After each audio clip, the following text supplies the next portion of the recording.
Gate to know yourself. Clear लक्ष्य decide करने की बात आती है तो मोस्टली लोग दूसरे की सक्सेसफुल लाइफ और उनकी लिविंग स्टाइल को देखकर इम्प्रेस्ड होते हैं, इसलिए उनके अनुसार ही अपना लक्ष्य डिसाइड कर लेते हैं। लेकिन ऐसे में लोग ये नहीं देख पाते कि दूसरों की क्वालिटी और एबिलिटी क्या है, उनकी सिचुएशन क्या है, उनकी ज़रूरत क्या है। एग्जाम्पल के लिए, आप फिल्म एक्टर बनना चाहते हैं, लेकिन आपने अपना लक्ष्य किसी सक्सेसफुल बिजनेसमैन से इंस्पायर होकर डिसाइड कर लिया है कि मैं 5 years में अपने लिए बंगला, गाड़ी सब कुछ हासिल कर लूँगा। ऐसे में आपके लिए ऐसा लक्ष्य आपको डाइवर्ट कर सकता है, क्योंकि आपको एक्टर बनने के लिए पहले तो ट्रेनिंग लेने की ज़रूरत होती है।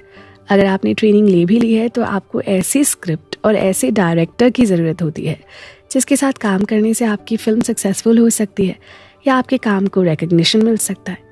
यानी एक बिजनेसमैन की तरह आपकी थिंकिंग होगी तो आप हमेशा अपनी वैल्यू को पैसे के बेसिस पर एनालाइज करेंगे, जबकि आपके लिए ज़रूरी है कि आपकी एक्टिंग की एबिलिटी और परफॉर्मेंस अच्छी हो।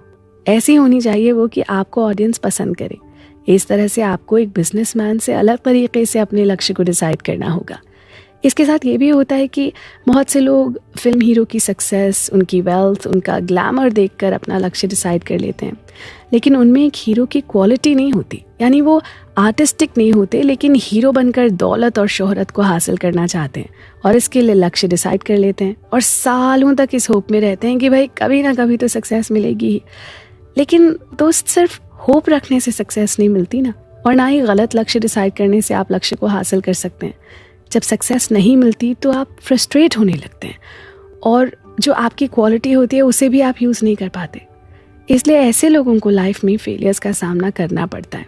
इसलिए क्लियर लक्ष्य को जानने के लिए और उसे डिसाइड करने के लिए सबसे पहले अपने आप को जानना ज़रूरी है। यानी कि आप कौन हैं, आपकी क्वालिटी और एबिलिटी क्या है, आपकी सिचुएशन और कंडीशन क्या है, आपकी प्रॉब्लम क्या है, आप क्या पसंद करते हैं, आपकी बैड और गुड हैबिट्स क्या हैं, आपकी बिलीफ और फेथ क्या है, और आप अपनी लाइफ से क्या चाहते हैं। जब आप इन सवालों को एनालाइज करते हैं तो आपको अपनी लाइफ को समझने में हेल्प मिलती है।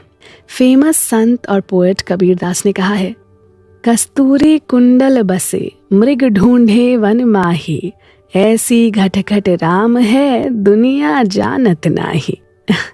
इस दोहे के माध्यम से कबीर दास ये समझाने की कोशिश करते हैं कि लोग अपने आप को तो खोज नहीं पाते, यानी वो जान नहीं पाते कि वो जो चाहते हैं वो सब उन्हीं के अंदर है।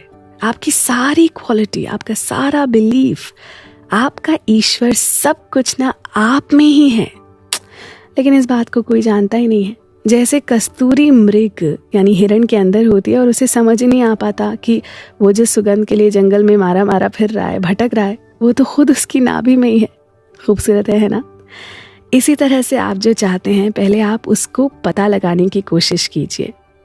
ऐसा नहीं होना चाहिए ना कि आज आप किसी हीरो को देखकर इम्प्रेस्ड हो जाएं तो कल किसी लीडर को देखकर और परसों किसी बिजनेसमैन को देखकर इम्प्रेस हो जाएं और फिर उन्हीं की तरह अपने लिए सपने बुनने लगे। ऐसा करने से आप किसी दूसरे के सपने को अपना बनाने की कोशिश करेंगे जो कि आप हैं ही नहीं। फिर आपके लिए सक्सेस मिलना मुश्किल हो जाएगी।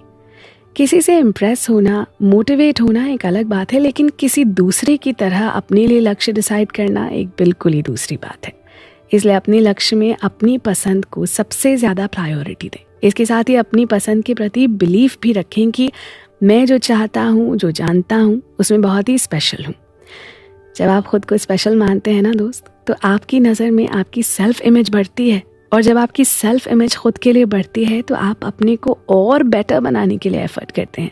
इससे आपकी परफॉर्मेंस भी बेस्ट होती है, और जब आपकी परफॉर्मेंस बेस्ट होती है तो आपको एडमायर किया जाता है, आपको बोनस या अपॉर्चुनिटी दी जाती है। इस तरह से आपके लिए ये एक अवार्ड होता है, लोग आपकी रिस्पेक्ट करते हैं, और जब लोग आपको रिस्पेक्ट देने लगते हैं तो आप खुद अपनी रिस्पेक्ट करने लगते हैं। इससे आपका सेल्फ रिस्पेक्ट भी बढ़ता है, आपका सेल्फ कॉन्फिडेंस बढ़ता है, आप खुद को पहचानने लगते हैं, खुद से मोटिवेट होने लगते हैं। यहीं से आप सक्सेस की डायरेक्शन में जाने लगते हैं और यहीं से आपकी सक्सेस स्टोरी स्टार्ट होती है। आप स्टेप बाय स्टेप अपने आप को इम्प्रूव करते चले जाते हैं और इसी के साथ लक्ष्य को भी आप स्टेप बाय स्टेप अचीव करने लगते हैं। इसलिए दोस्त, अगर आप अपनी लाइफ को और टाइम को अपने कंट्रोल में रखना चाहते हैं ना, तो अपने लिए एक क्लियर और अपनी पसंद के लक्ष्य को डिसाइड करना ज़रूरी है। इसके लिए आपको अपने आप से 4 बेसिक क्वेश्चंस करने चाहिए, और वो क्वेश्चंस क्या हैं इसके बारे में हम चर्चा करेंगे।